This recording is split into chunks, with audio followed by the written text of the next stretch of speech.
ஆச்சி மசாலா. எந்த சமையலும் ருசி தேடும் ரகசியம். 20 ரூபாய். ரொம்ப டயர்டா இருக்கு. இயற்கையான டேட்ஸ், பாதாம், பிஸ்தா, கேஷு அண்ட் ஹனி கொண்டு தயாரிக்கப்பட்ட லயன் டேட் நட் பைட்ஸ். ஊழல் சக்தின்னு சொல்லிட்டு அதே எம்எல்ஏக்களுக்கு இன்னைக்கு ஒரு மச்சத்தை மட்டும் வச்சுட்டு இன்னைக்கு தூய சக்தியா நீங்க மாத்திட்டீங்க. அதனால எங்களுடைய தலைவர் சமீபத்தில் சொன்னாரு, தீர்ந்து போன சக்திகள்கிட்ட திருடுற அளவுக்கு காஞ்சி போன சக்தியா இன்னைக்கு இந்த ஆட்சியாளர்கள் இருக்கிறாங்க. ஆகவே இந்த குற்றச்சாட்டுகளுக்கு முதலமைச்சர் அவர்கள் தன்னுடைய பதிலுரையில அவர் விளக்கம் அளிப்பார்னு நாங்க நம்புறோம். முக்கியமா இந்த ஆள் பிடிக்கிற வேலையை நிப்பாட்டிட்டு இனியாவது ஆட்சி நிர்வாகத்துல நீங்க கான்சென்ட்ரேட் பண்ணுங்கன்னு உங்களை எல்லாம் கேட்டுக்கிறேன். பேரவைத் தலைவர் அவர்களே, உங்களுடைய தேர்தல் முக்கியமான வாக்குறுதிகள், படிச்சு வேலை இல்லாத இளைஞர்கள் அவங்களுக்கு எல்லாம் 4500 ரூபாய் மாசம் 4500 ரூபாய் தருவேன்னு சொல்லியிருக்கிறீங்க. அது சீக்கிரம் 6 மாசத்துல கொடுங்க. மகளிருக்கு நீங்க சொன்ன உரிமை தொகை மாதம் 2500 ரூபாய் உரிமை தொகை, வருஷத்துக்கு 6 கேஸ் சிலிண்டர், தாய்மாமன் சீர், இதெல்லாம் 6 மாசத்துல கொடுப்பீங்கன்னு நான் நம்புறோம். இதெல்லாம் எப்படி கொடுக்க போறீங்க அப்படின்னு ஒரு டைம் லைனை முதலமைச்சர் தன்னுடைய பதிலுரையில சொல்லணும்னு கேட்டுக்கிறோம். அதேபோல் சட்டம் ஒழுங்கு சீர்கேடு, மின்வெட்டு, விவசாயிகள் பிரச்சனை ஆகியவற்றில் முதலமைச்சர் அவர்கள் தலையிட்டு உடனடியாக ஒரு தீர்வு காண வேண்டும். ஆளுநர் உரையில இதற்கான விளக்கம் இல்லாததால முதலமைச்சருடைய பதிலுரையாவது இதெல்லாம் இருக்கும்னு நாங்க எதிர்பார்க்கிறோம். இப்ப நான் கேட்டதுக்கெல்லாம் வழக்கம் போல பழக்க தோஷத்துல எல்லாத்துக்குமே திமுக தான் காரணம்னு எங்க மேல பழிய தூக்கி போடாம தப்பிச்சுக்காம தீர்வை நோக்கியதா முதலமைச்சருடைய பதில் இருக்கணும்னு நான் விரும்பி கேட்டுக்கொள்கின்றேன். ஆளுநர் உரையில இருமொழி கொள்கை, மாநில உரிமை, சமூக நீதி, மகளிர் முன்னேற்றம்னு திமுக சொன்னதையே ப்ளூ பிரிண்டா ஃபாலோ பண்ணி இந்த அரசுடைய கொள்கை முடிவுகளா அறிவிச்சிருக்கிறீங்க. இதை நாங்க வரவேற்கிறோம். மற்றபடி ஆளுநர் உரையில தமிழ்நாட்டுடைய வளர்ச்சிக்கான ரோடு மேப் எதுவும் இல்லைன்னு கூறிக்கொண்டு முழுக்க முதலமைச்சருடைய புகழுரையாகத்தான் இந்த ஆளுநரை அமைஞ்சிருக்குன்னு சொல்லி வாய்ப்புக்கு நன்றி கூறி விடைபெறுகின்றேன். நன்றி, வணக்கம். பேரவையின் இந்திய நிகழ்ச்சிகள் இத்துடன் முடிவுற்றன. மாண்புமிகு பள்ளிக் கல்வித்துறை அமைச்சர் பேசுங்க. ஐயா, மாண்புமிகு பேரவைத் தலைவர் அவர்களே பேசுங்க. மாண்புமிகு பள்ளிக் கல்வித்துறை அமைச்சர் பேசுங்க.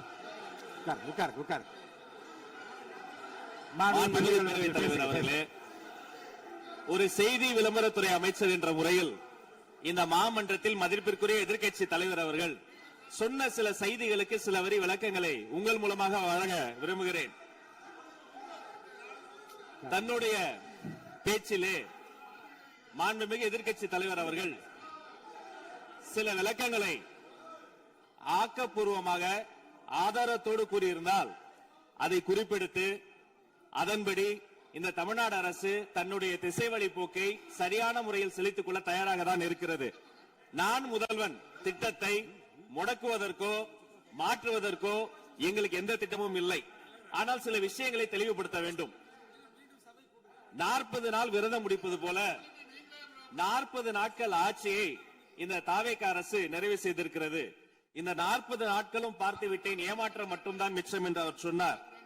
ஆனால் மக்கள் திமுகவினுடைய 40 நாள் அல்ல 5 ஆண்டுகளையும் பார்த்துவிட்டு அந்த வந்த ஏமாற்றத்தால் தான் இப்படி ஒரு தீர்ப்பை எங்களுக்கு வழங்கி இருக்கிறார்கள். ஆளுநர் மகிழ்ச்சி, அமைச்சர்கள் மகிழ்ச்சி, ஆளுநர் மகிழ்ச்சி என்றெல்லாம் சொன்னார். இந்த அரசில் தமிழ்நாடு மக்கள் மகிழ்ச்சியாக இருக்கிறார்கள் என்பதை தான் இன்றைய சட்டமன்றத்தினுடைய போக்கு காட்டுகிறது. நான் முதல்வன் திட்டத்தை பொறுத்தவரை தமிழ்நாடு முழுக்க இருக்கக்கூடியவர்களை நான் முதல்வன் என சொல்ல வைத்துவிட்டு ஒரே ஒரு குடும்பத்தில் மட்டும் முதல்வர்கள் வந்து கொண்டிருக்கின்ற போக்கை மாற்றுவதற்காக தான் இப்படி ஒரு சட்டமன்றம் அமைந்திருக்கிறது. தமிழ்நாடு வரலாற்றில் முதல் முறை முதலமைச்சர் மட்டுமல்ல, மாண்புமிகு ஸ்ரீ ஜோசப் விஜய் அவர்கள் முதல் முறையிலேயே முதலமைச்சராக இருக்கிறார். அவருக்கு பிறந்தநாள் வாழ்த்துக்களையும் சொல்லிக் கொண்டு, நிதி ஆயோக் கூட்டத்தில் மாண்புமிகு முதல்வர் சொன்னதெல்லாம் 40 நாட்கள் நீங்கள் செய்திருக்க முடியாது, அது திமுக தான் காரணம் என்று சொன்னார்கள். நானும் அதை தான் சொல்கிறேன். இன்று அவர் சொன்ன சட்டம் ஒழுங்கு, போதை பொருள் எல்லா பிரச்சனைக்கும் 5 ஆண்டு காலமாக அவர்கள் செய்த திமுக ஆட்சி தான் காரணமாக இருக்க முடியும் என்பதையும் சுட்டிக்காட்டிக் கொள்கிறேன்.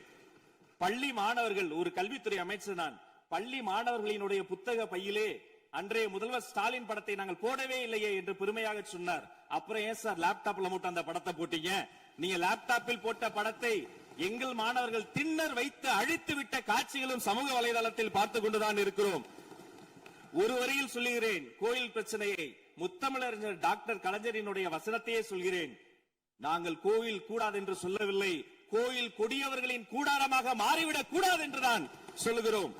தூய்மை தொழிலாளர்களை இன்றே பார்த்து விட்டதாக முன்னாள் முதல்வர் பார்த்து விட்டதாக சொல்கிறார்கள். எங்கள் கேள்வியே அதுதான். 10 நாட்கள் ஒரு வாய் சாப்பிடாமல் உண்ணாநோம்பு இருந்த போது நானும் எனது சகோதரர்கள் அண்ணன் ஆனந்தும் மாதவம் போய் பார்த்தோமே. இன்று தூய்மை தேவதைகளை பார்க்கிற திரு ஸ்டாலின் அவர்கள் அன்னைக்கு ஏன் சார் பார்க்கல? ரிப்பன் மாளிகைக்கு அட்ரஸ் தெரியலையா? எப்படி போக வேண்டும் என்ற பாதை தெரியவில்லையா? தமிழ்நாடு எத்தனையோ திருடர்களை பார்த்திருக்கிறது. அலிபாபாவும் 40 திருடர்களையும் கூட பார்த்திருப்பீர்கள். அலிபாபாவும் பியூஸ் கேரிய திருடர்களையும் இப்போதுதான் எங்களுடைய மின்சாரத்துறை அமைச்சர் பார்த்துக் கொண்டிருக்கிறார். அதை குறித்த நடவடிக்கை எடுக்கப்பட்டுக் கொண்டிருக்கிறது. அவர்கள் மின்வெட்டை குறித்து சொன்னதற்கு மாண்புமிகு புரட்சி தலைவி அம்மா அவர்கள் இதே மாமன்றத்தில் சொன்ன ஒரு வரியை சுட்டிக்காட்ட ஆசைப்படுகிறேன். இந்த மாமன்றத்திலே தமிழ்நாட்டிற்கு மின்சார தடையை அறிமுகம் செய்த திமுக எதற்கு மின்சார தடையை பற்றி பேசுகிறது என்று அவர் கேட்டார். கலைஞர் வண்ண தொலைக்காட்சி கொடுத்தார்கள், அந்த நாட்களை பார்க்க முடியாது.